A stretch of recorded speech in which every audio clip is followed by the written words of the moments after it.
যুদ্ধে মধ্যস্থতা করতে মধ্যপ্রাচ্যে দূত পাঠালো চীন। তুরস্ক, সাইপ্রাস, আজারবাইজানের ড্রোন হামলার অভিযোগ প্রত্যাখ্যান ইরানের। মধ্যপ্রাচ্য যুদ্ধে তেল সংকটের প্রভাব পড়েছে দেশে, পর্যাপ্ত মজুত আছে বলছে সরকার। সিন্ডিকেটের অভিযোগ ক্রেতাদের। আজ ফ্যামিলি কার্ড বিতরণ উদ্বোধন করবেন প্রধানমন্ত্রী। কড়াইল বস্তিতে আনন্দের জোয়ার, সব দরিদ্র পরিবার এ সুবিধা পাবে জানালেন অর্থমন্ত্রী। এবং হাদি হত্যার আসামিদের দ্রুত ফেরত আনা হবে বললেন আইজিপি। মব সন্ত্রাসের বিরুদ্ধে কঠোর অবস্থানের ঘোষণা।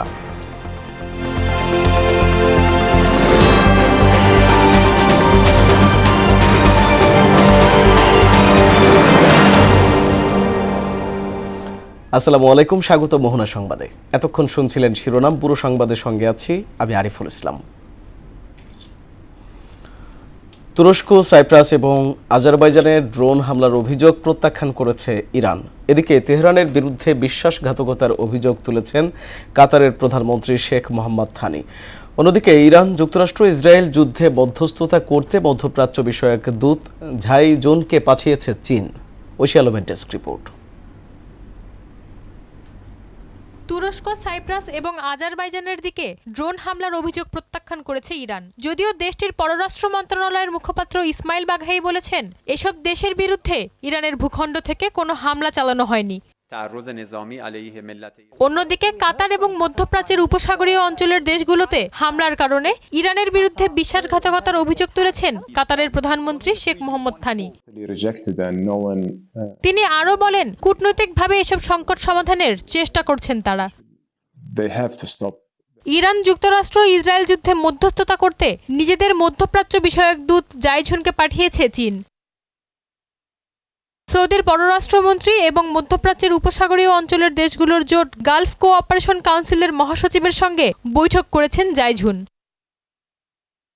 উপসাগরীয় অঞ্চলের দেশগুলোর সার্বভৌমত্ব, নিরাপত্তা এবং আঞ্চলিক অখণ্ডতা কোনোভাবেই লঙ্ঘন হওয়া উচিত নয় মন্তব্য করে তিনি বলেন, জনগণ এবং বেসামরিক স্থাপনাকে হামলার লক্ষ্যবস্তু বানানো কঠোরভাবে নিন্দনীয়। এদিকে মার্কিন সাম্রাজ্যবাদকে মানবজাতির জন্য হুমকি বলে মন্তব্য করেছেন ফ্রান্সের ডেপুটি স্পিকার ক্লেমেন্স গোতে। মার্কিন পররাষ্ট্রনীতির কড়া সমালোচনাও করেন তিনি। ঐশী আলম, মোহনা সংবাদ। মধ্যপ্রাচ্যের চলমান সংঘাতে এখন পর্যন্ত 4 বাংলাদেশি নিহত হয়েছেন বলে জানিয়েছেন প্রবাসী কল্যাণ ও বৈদেশিক কর্মসংস্থান মন্ত্রী আরিফুল হক চৌধুরী। সোমবার দুপুরে সিলেট ওসমানী বিমানবন্দরে সংযুক্ত আরব আমিরাতে ইরানের ড্রোন হামলায় নিহত সালেহ উদ্দিন ওরফে আহমেদ আলীর মরদেহ গ্রহণকালে এ তথ্য জানান তিনি। এ সময় প্রবাসী কল্যাণ ও বৈদেশিক কর্মসংস্থান মন্ত্রী যুদ্ধ পরিস্থিতিতে মধ্যপ্রাচ্যের বিভিন্ন দেশে অবস্থানরত বাংলাদেশিদের ধৈর্য ধরার আহ্বান জানান। তিনি বলেন, মধ্যপ্রাচ্যের যেখানেই ঘটনা ঘটেছে সেখানেই সরকার কাজ করছে।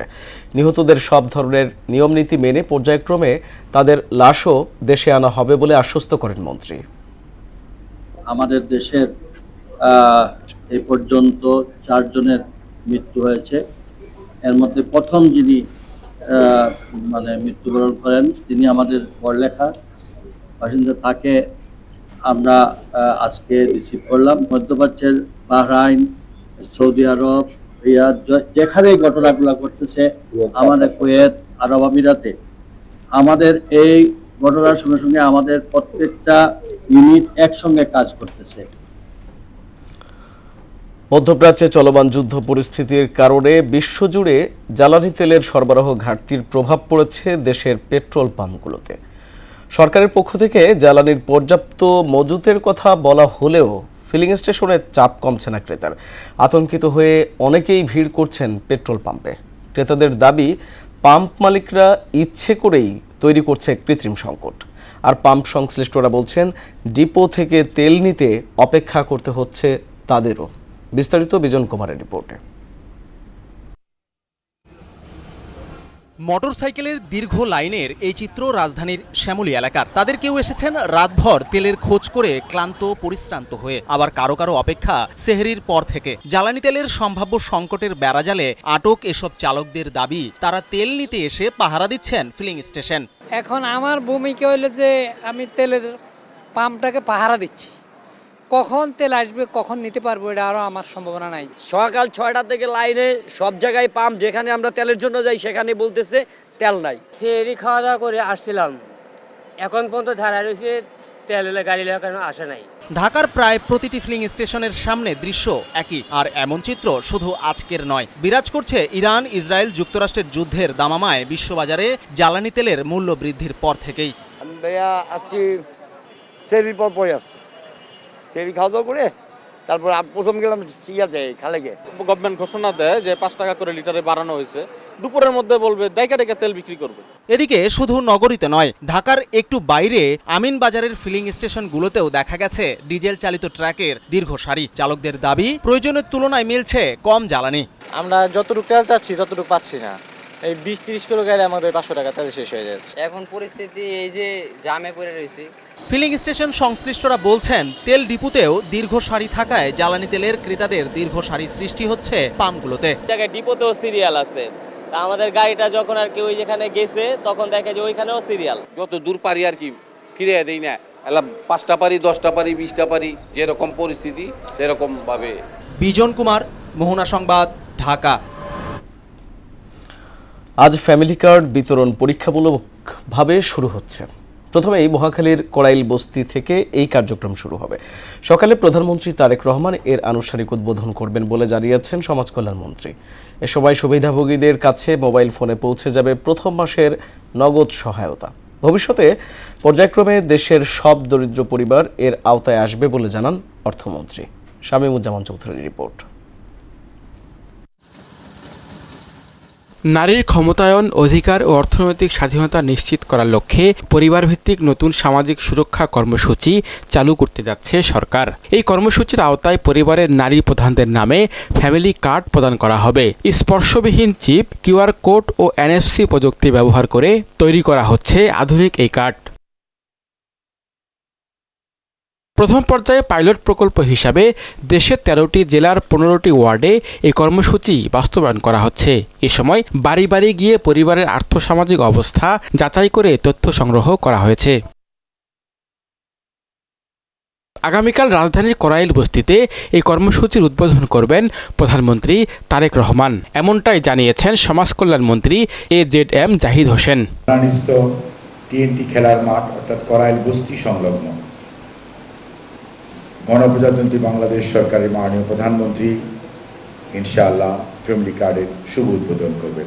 সমাজ কল্যাণ মন্ত্রী জানান, কর্মসূচির আওতায় নির্বাচিত পরিবারগুলো মাসে 2500 টাকা ভাতা পাবে। তবে পাইলটিং পর্যায়ে পরিবারের কোনো সদস্য সরকারি, স্বায়ত্তশাসিত ও রাষ্ট্রায়ত্ত প্রতিষ্ঠান হতে অর্থ পেয়ে থাকলে ভাতা প্রাপ্তির যোগ্য হিসাবে বিবেচিত হবে না।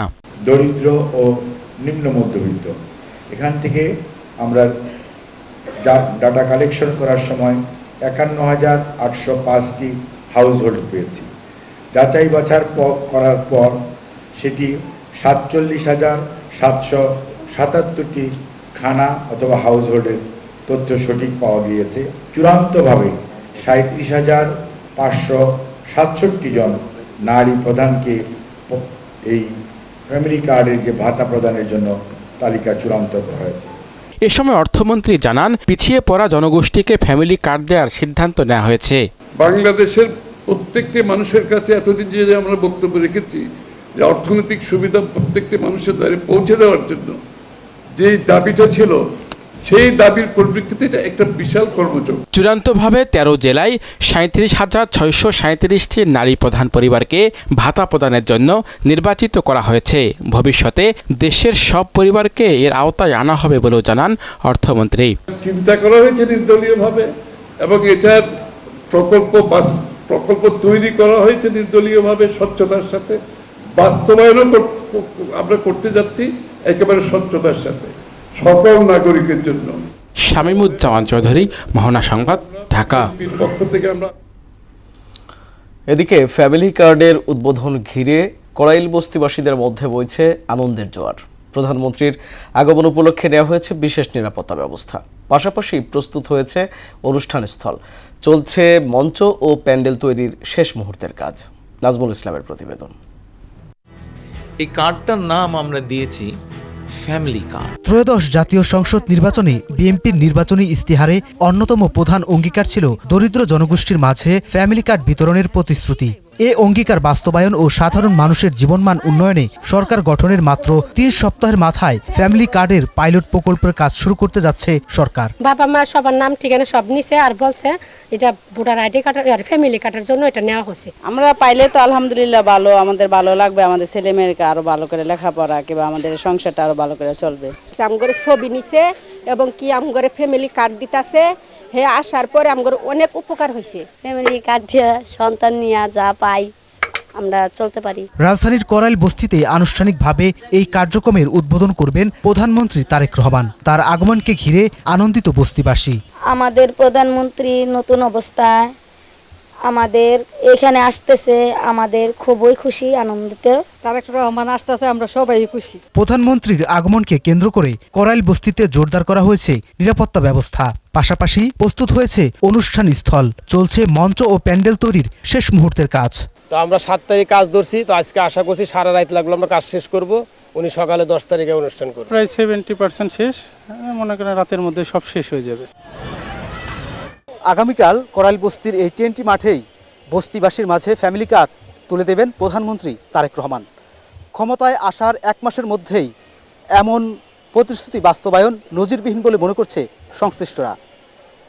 নাজমুল ইসলাম, মোহনা সংবাদ, ঢাকা। গাজায় ইসরায়েলের অবরোধ ভাঙতে গ্লোবাল সমুদ্র ফ্লোটিলা অভিযানে অংশ নেবে বাংলাদেশি পতাকাবাহী জাহাজ। কালচারাল প্রতিষ্ঠান দ্রিকের নেয়া এ উদ্যোগে সার্বিক সহযোগিতার আশ্বাস দিয়েছেন প্রধানমন্ত্রী তারেক রহমান। সচিবালয়ে প্রধানমন্ত্রীর সঙ্গে সাক্ষাৎ শেষে একথা জানান মানবাধিকার কর্মী শহীদুল আলম। এদিকে মধ্যপ্রাচ্যের 4টি রুটে বিমান চলাচল শুরু হয়েছে বলে জানিয়েছেন বেসামরিক বিমান প্রতিমন্ত্রী রশিদুজ্জামান মিল্লাত। আর দুবাই রুটের চালুর বিষয়ে আলোচনা চলমান। মফিউর রহমানের রিপোর্ট।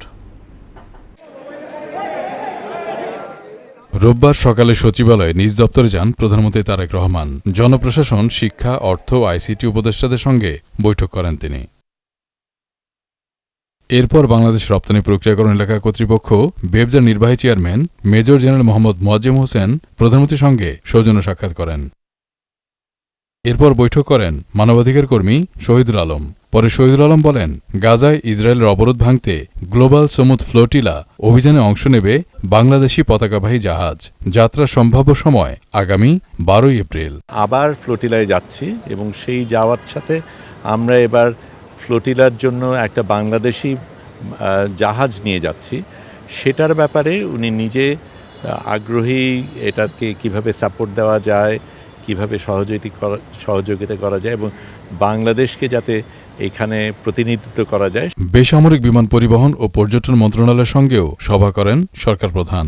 পরে বিমান প্রতিমন্ত্রী বলেন, মধ্যপ্রাচ্যে যুদ্ধ পরিস্থিতির কারণে বন্ধ থাকা রুটের মধ্যে 4টিতে বিমান চলাচল শুরু হয়েছে। শিগগিরই দুবাইতে ফ্লাইট চালুর আশা করা হচ্ছে। আমরা 4টা রুটও ইতিমধ্যে চালু করেছি। আপনারা জানেন যে আজ পর্যন্ত চলছে 4টা, জেদ্দা, মদিনা, আমাদের রিয়াদ এবং মাস্কাট। আমরা এখন আজকে থট দিচ্ছি যে আমরা দুবাইতে আমরা চালু করতে পারি কিনা আপাতত, কারণ যুদ্ধ পরিস্থিতি তো আমাদের হাতে না, নিশ্চয়ই আপনারা বুঝেন আর কি, কিন্তু রিস্ক ফ্যাক্টর তো রয়েছে। রিস্ক ফ্যাক্টরগুলি চিন্তা ভাবনা করে ওই দিকের যে আমাদের খবরাদিগুলি নিয়ে তারপরে আমাদের কাজগুলি করতে হবে। জাকাত ব্যবস্থাপনা নিয়ে আরেকটি বৈঠকে অংশ নেন প্রধানমন্ত্রী। ধর্মমন্ত্রী বলেন, কিভাবে জাকাত বাস্তবায়িত করা যায় তা নিয়ে আলোচনা করেছেন প্রধানমন্ত্রী। কোন উপায় করলে পরে সত্যকারে জাকাত গ্রহীতারা জাকাত পাবে এবং জাকাত দাতারা জাকাত দেবে, এই সমস্ত দিয়ে বিস্তারিত আলোচনা হয়েছে। আস-সুন্নাহ ফাউন্ডেশনের প্রতিষ্ঠাতা মাওলানা আহমদুল্লাহ বলেন, জাকাত যথাযথভাবে আদায় হচ্ছে কিনা সরকার তা তদারকি করবে। এখন যেভাবে মানুষ যার যার মতো জাকাত দিচ্ছে এটা তো আছেই, এর পাশাপাশি চ্যারিটি প্রতিষ্ঠানগুলো যারা জাকাত কালেক্ট করছে তাদেরকে যদি একটা রেগুলেটরি জায়গা থেকে গভর্নমেন্ট যদি কিছু পলিসি করে দেয় এবং কে কতটা ইফেক্টিভলি কাজ করছে এটা একটা কম্পিটিশন যদি তৈরি করে দেয়। জাকাত বিষয়ক একটি কমিটি গঠনের প্রস্তাবনা করা হয়েছে বলেও জানান তিনি। একটা কমিটি প্রস্তাবনা করেছেন। মফিউর রহমান, মোহনা সংবাদ, ঢাকা। তাবাক ধাপে ধাপে নিষিদ্ধ করার আহ্বান জানিয়েছেন তথ্যমন্ত্রী জহির উদ্দিন স্বপন। এ সময় তিনি আরও জানান, দেশে প্রতি 3 জনের একজন কোনো না কোনোভাবে তামাক ব্যবহার করছেন, যা জনস্বাস্থ্যের জন্য বড় হুমকি। এদিকে নারীর ক্ষমতায় এবং নারীর মূল্যায়নে বিশ্বাসী বিএনপি বলে মন্তব্য করেন মহিলা ও শিশু বিষয়ক মন্ত্রী ডাক্তার এজেডএম জাহিদ হোসেন। এ সময় বর্তমান সরকারের ফ্যামিলি কার্ডের কথা উল্লেখ করে সেখানেও নারীকে প্রাধান্য দেওয়া হবে বলে জানান মন্ত্রী। তানজিদ ভুঁইয়ার প্রতিবেদন। সোমবার সকালে রাজধানীর শিল্পকলা একাডেমিতে সামাজিক সংগঠন প্রজ্ঞা আয়োজিত আলোচনা সভার আয়োজন করা হয়। স্বাস্থ্য বিশেষজ্ঞদের মতে তামাকের কারণে বাংলাদেশে বছরে প্রায় 2 লাখ মানুষের মৃত্যু হয়। প্রতিদিন গড়ে প্রাণ হারাচ্ছেন 5 শতাধিক মানুষ। আলোচনা সভায় বক্তব্য রাখেন তথ্যমন্ত্রী জহির উদ্দিন স্বপন। বলেন, তামাক নিয়ন্ত্রণ নয়, বরং ধাপে ধাপে নিষিদ্ধ করার আহ্বান জানান। এ সময় তিনি আরো বলেন, দেশে প্রতি 3 জনের একজন কোনো না কোনোভাবে তামাক ব্যবহার করছেন, যা জনস্বাস্থ্যের জন্য বড় হুমকি। নিয়ন্ত্রণ বলতে যে একটা ঢিলাঢালা ভাব থাকে, সেটা থাকবে না। অন্তত প্রকাশ্যে কিন্তু এটা আইনি অপরাধে পরিণত হবে যদি নিষেধ শব্দটাকে সংযুক্ত করা যায়। এদিকে সোমবার সকালে রাজধানীর শিল্পকলার চিত্রশালায় আন্তর্জাতিক নারী দিবস উপলক্ষে আলোচনা সভার আয়োজন করে জাতীয়তাবাদী সামাজিক সাংস্কৃতিক সংস্থা জাসাস। এ সময় সমাজে বিশেষ অবদানের জন্য নারীদের সম্মাননা প্রদান করা হয়। এ সময় নারীদের সমাজ বিনির্মাণে বিশেষ অবদানের কথা উল্লেখ করেন বক্তারা। নারী যেমন সৃষ্টি করতে পারে, নারী যেমন টেক কেয়ার করতে পারে, নারী তেমনি একটি দেশ এবং জাতিকে এগিয়ে নিতে পারে। নারী পুরুষ সকলেই যাতে আমরা আমাদের অধিকার, একে অপরের অধিকারের জন্য আমরা কথা বলি, সোচ্চার থাকি এবং সেটিকে রক্ষা করার জন্য সচেষ্ট থাকি। নারী দিবসের নানা চিত্র তুলে ধরে সমাজ কল্যাণ, মহিলা ও শিশু বিষয়ক মন্ত্রী বলেন, বিএনপি নারীর ক্ষমতায়নে সবসময় কাজ করেছে। নারীর ক্ষমতায় এবং নারীর মূল্যায়নে বিশ্বাসী বিএনপি বলে মন্তব্য করেন মহিলা ও শিশু বিষয়ক মন্ত্রী doctor AZM Zahid Hossain. BNP কিন্তু সবসময় নারীর ক্ষমতায়ন এবং নারীর মূল্যায়ন এবং অর্থনৈতিকভাবে স্বাবলম্বী করার ব্যাপারে BNP is doing their best. শহীদ প্রেসিডেন্ট জিয়াউর রহমান এবং খালেদা জিয়ার দেশের নারী সমাজের উন্নয়নের অবদানও অতুলনীয় জানিয়ে বর্তমান সরকারের ফ্যামিলি কার্ডের কথা উল্লেখ করে সেখানেও নারীকে প্রাধান্য দেওয়া হবে বলে জানান মন্ত্রী। বিএনপি এটাকে বাস্তবায়ন করতে চায়, সেজন্য জনাব তারেক রহমান আমাদের যে ফ্যামিলি কার্ড, এটি কিন্তু পুরুষ পাবে না, এটি ওই ফ্যামিলি, অর্থাৎ প্রতি 5 জনকে আমরা একটা ফ্যামিলি ধরেছি। তানজিদ ভুঁইয়া, মোহনা সংবাদ, ঢাকা। ওসমান হাদি হত্যার প্রধান আসামি ফয়সাল এবং ক্ষমতাচ্যুত প্রধানমন্ত্রী শেখ হাসিনাকে ফেরাতে কূটনীতিক চ্যানেলে ভারতের সাথে যোগাযোগ করা হয়েছে বলে জানিয়েছেন নবনিযুক্ত আইজিপি মোহাম্মদ আলী হোসেন ফকির। বলেন, অচিরেই তাদের বাংলাদেশে আনা সম্ভব হবে। সোমবার সকালে পুলিশ হেডকোয়ার্টারে তার প্রথম সংবাদ সম্মেলনে এসব কথা বলেন আইজিপি। মব সন্ত্রাস নির্মূলে পুলিশের পরিকল্পনা উল্লেখ করে তিনি বলেন, কিশোর গ্যাংয়ের বিরুদ্ধে ব্যবস্থা নেওয়া শুরু হয়েছে। জুলাই বিপ্লব নিয়ে যারা ফায়দা লুটতে চায় তাদের তালিকা করার কথাও জানান পুলিশ প্রধান।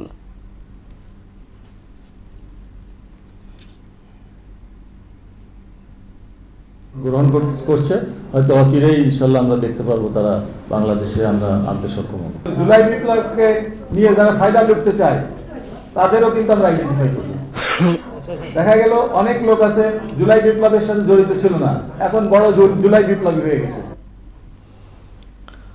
চট্টগ্রামের জঙ্গল সলিমপুরকে সন্ত্রাসী ও অপরাধীদের অভয়ারণ্য থেকে মুক্ত করতে যৌথ বাহিনীর অভিযান শেষ হয়েছে। সোমবার ভোর থেকে 7 ঘন্টার অভিযানে কয়েকজনকে গ্রেপ্তার করা হয়েছে। সাঁড়াশি অভিযানে ছিল র্যাব, পুলিশ, সেনাবাহিনীর 3 সহস্রাধিক সদস্য। পরে চট্টগ্রাম রেঞ্জের উপ পুলিশ মহাপরিদর্শক বলেন, অপরাধীদের আস্তানা গুড়িয়ে দেওয়ার পাশাপাশি পুরো জঙ্গলটি প্রশাসনের নিয়ন্ত্রণে এসেছে। আর স্বরাষ্ট্রমন্ত্রী বলেন, অপরাধ দমনে কঠোর অবস্থানে রয়েছে সরকার।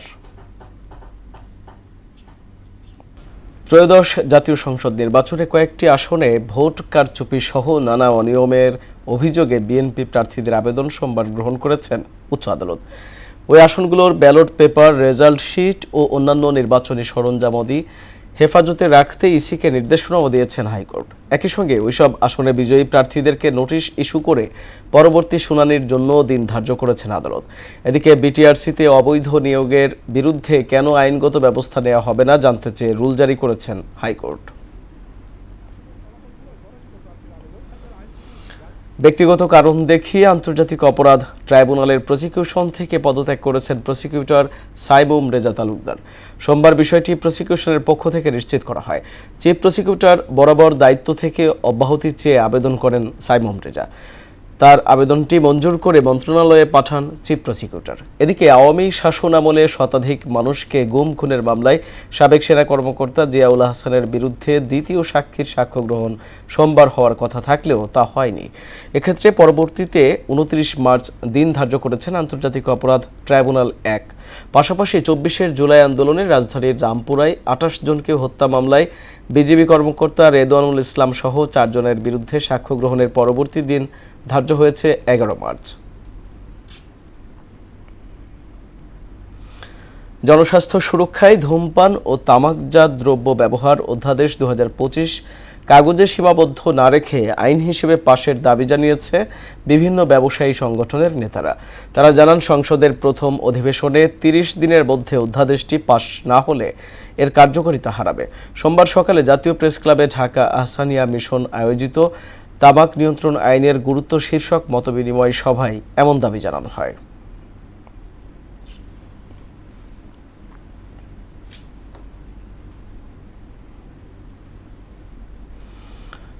শেষ হয়ে গেল ট্রেনের আগাম টিকিট বিক্রি।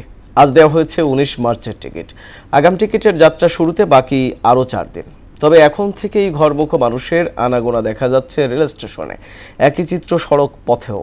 এখন পর্যন্ত বাস ভাড়া বাড়ানো না হলেও পরিবহন সংশ্লিষ্টরা বলছেন জ্বালানি তেলের দাম দেখে পরবর্তীতে সিদ্ধান্ত নেওয়া হবে।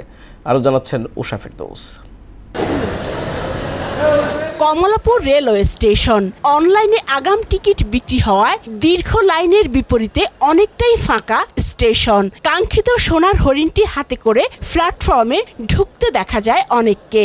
আবার টিকিট নিয়ে মোবাইলে ছবি দেখায় ব্যস্ত কেউ কেউ। এবার ভোগান্তিও তেমন ছিল না। আপাতত এখন পর্যন্ত কোনো ভোগান্তি হয় নাই, কারণ হচ্ছে এখনো তো অনেক টাইম আছে, ঈদের অনেক টাইম বাকি, প্রায় 10 দিনের মতো। আমি 5 দিন আগে কেটেছি, আমার কোনো অসুবিধা নেই, আমি অ্যাভেলেবল টিকিট পেয়েছি। সরকারকে অনুরোধ জানাবো, যাত্রাটা অনেক ভালো, সেটা যদি অন্যান্য দেশের মতো আরেকটু ভালো উদ্যোগ নেওয়া হয়। রেলে ঈদ যাত্রা শুরু হবে 13 মার্চ থেকে। যদিও এখন থেকেই বাড়ি ফিরছেন অনেকে, বিশেষ করে ছুটি থাকায় শিক্ষার্থীদের একটি বড় অংশ যাচ্ছেন নিজ গন্তব্যে। ঈদের সময় বাড়িতে যাওয়া হয় তো এই জন্য অনেক খুশি। বাড়ি যাওয়া তো সবসময় আনন্দের, যেমন সেমিস্টার শুরু হয়েছিল তখন আসছিলাম, এরপরে আর যাওয়া হয় নাই। স্টেশন মাস্টার সাজিদুল ইসলাম জানালেন, সাধ্যমতো যাত্রী সেবা নিশ্চিতে কাজ করছে রেলওয়ে কর্তৃপক্ষ। যেহেতু এইবার ঈদে আমাদের কোনো অভিযোগ নাই এবং যাত্রী সাধারণ খুব সহজেই টিকিট সংগ্রহ করতে পেরেছে অনলাইন থেকে, তো আশা করছি ভবিষ্যতেও আর এই জাতীয় অভিযোগ হবে না। তো আমাদের 10টা স্পেশাল ট্রেন চলবে, এর মধ্যে ঢাকা এই চট্টগ্রাম বিভাগে 1 জোড়া ট্রেন চলবে, আর ঢাকা থেকে ঢাকা দেওয়ানগঞ্জ বাজারের মধ্যে 1 জোড়া তিস্তা স্পেশাল নামে 1 জোড়া ট্রেন চলবে। বাস টার্মিনালেও ঘরমুখো মানুষের আনাগোনা শুরু হয়েছে, যদিও এরা আগাম টিকিটের যাত্রী নয়, তাৎক্ষণিক ভাড়া দিয়েই যাচ্ছেন বাড়ির উদ্দেশ্যে। সড়ক পথে চাপ বাড়তে সপ্তাহখানেক সময় লাগবে। যেন জ্যামজটটা যেন না পোহাতে হয়, সেজন্য মনে করেন মানুষ এখন যাচ্ছে, সেজন্য একটু মনে হয় আপনার স্টেশনটা একটু হয়তো ফাঁকা। এখন পর্যন্ত ভাড়া বাড়ায় নাই, পরে সম্ভবত বাড়ানো হতে পারে। প্রতি বছরই একটা ঈদের একটা আনন্দ থাকে, এটা আর কি সবার সাথে শেয়ার করতে আর কি বাড়ি যাওয়া, এত কষ্ট করে হোক যে করে হোক আর কি। বিক্রেতারা বলছেন এখনো টিকিটের দাম বাড়েনি, জ্বালানি তেলের দামের উপর নির্ভর করে নতুন সিদ্ধান্ত আসতে পারে। যদি কোনো প্রকারে আপনার তেলের দামটা বাড়ে তখন আর কি যাত্রীদের বাড়তি ভাড়াটা দিতে হবে। যদি ভাড়া মানে তেলের দাম বৃদ্ধি হয় তখন ভাড়া বৃদ্ধি হবে অবশ্যই। এখন যদি তেলের দাম বৃদ্ধি না হয় তাহলে তো আমরা ভাড়া বৃদ্ধি করবো না। উষা ফেরদৌস, মোহনা সংবাদ, ঢাকা। রমজান উপলক্ষে লক্ষ্মীপুরের রায়পুর উন্নয়ন ফোরামের উদ্যোগে নতুন বাজার ঈদগাহ মাঠে 600 অসহায় ও দুস্থ মানুষের মাঝে খাদ্য সামগ্রী বিতরণ করা হয়েছে। এতে রায়পুর উন্নয়ন ফোরামের সভাপতি ও মোহনা টেলিভিশনের পার্টনারশিপ বেল্লাল হোসেন ভুইয়ার সভাপতিত্বে উপস্থিত ছিলেন ফোরামের সিনিয়র সহসভাপতি ফজলুল করিম, গাজী আমানুল্লাহ, পৌর বিএনপির সভাপতি এবিএম জিলানী সহ অন্যান্য নেতৃবৃন্দ। এখানে কোনো রাজনৈতিক কোনো কারণ করার সুযোগ নাই, রাজনীতি ধরার সুযোগ নাই। আমরা সম্পূর্ণভাবে অরাজনৈতিকভাবে এই সংগঠনের উদ্দেশ্য হলো সামাজিক মানুষের উন্নয়নের ব্যাপারে সাহায্য সহযোগিতা করা। শেষ করব মোহনা সংবাদ, যাবার আগে জানিয়ে দিব শিরোনামগুলো আরো একবার।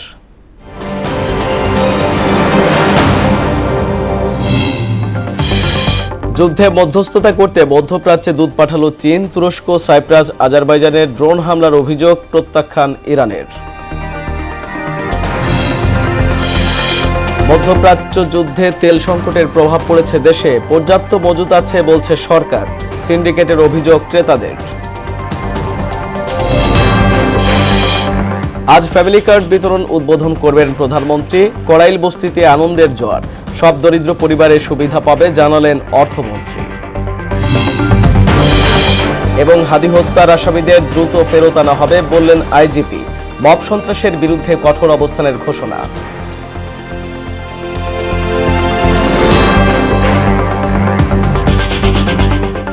এই ছিল মোহনা সংবাদে। মোহনার সবশেষ খবর জানতে ভিজিট করুন www.mohana.tv। সংবাদ দেখতে পারেন ফেসবুক, ইউটিউবেও। এতক্ষণ সঙ্গে থাকার জন্য ধন্যবাদ সবাইকে।